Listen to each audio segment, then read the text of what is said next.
How does sound localization help you hear where sounds come from?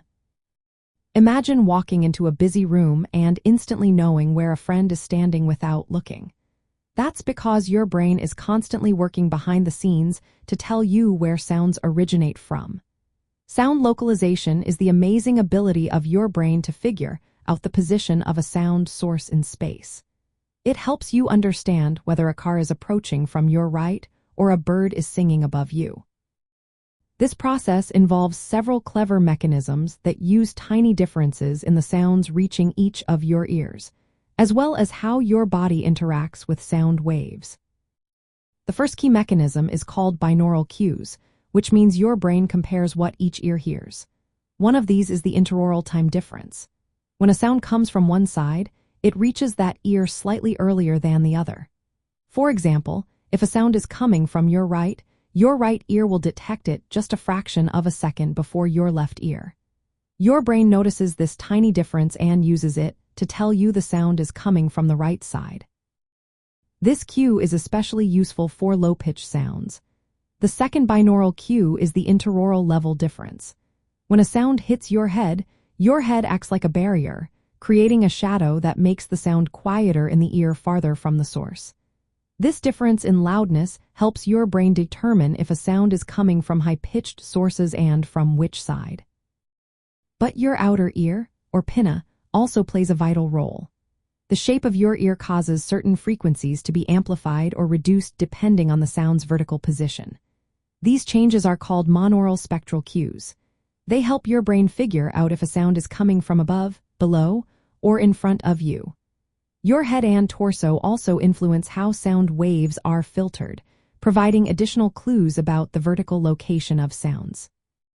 Distance is another important aspect of sound localization. Your brain estimates how far away a sound is by noticing how loud it is. Closer sounds are louder.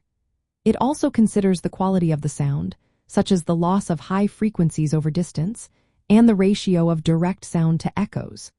When you hear a distant train, for example, the sound is softer and more reverberant, helping your brain judge that it's far away. The Haas effect, or precedence effect, helps you focus on the original sound even when echoes bounce around. Your brain uses the timing of the first arriving sound to determine where the source is, ignoring subsequent reflections. All these cues work together to create a mental map of your environment. Your brain combines information about the horizontal angle, vertical position, and distance of sounds, giving you a three-dimensional sense of space. This ability is crucial for many everyday activities, like crossing the street safely, finding a ringing phone, or enjoying music. It also helps you focus on important sounds in noisy places and stay aware of potential hazards. In terms of hearing health, if any part of this system is impaired, such as hearing loss in one ear or damage to the auditory pathways, it can make localizing sounds more difficult. This can affect your ability to understand speech in crowded settings or notice approaching dangers. That's why protecting your hearing and seeking help if you notice difficulties is so important.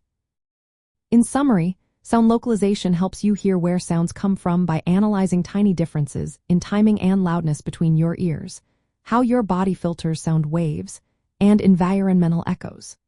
These clues work together to give your brain a clear picture of the space around you, making your world safer and more enjoyable. Always remember to consult healthcare professionals if you experience any issues with hearing or sound perception, as individual needs can vary.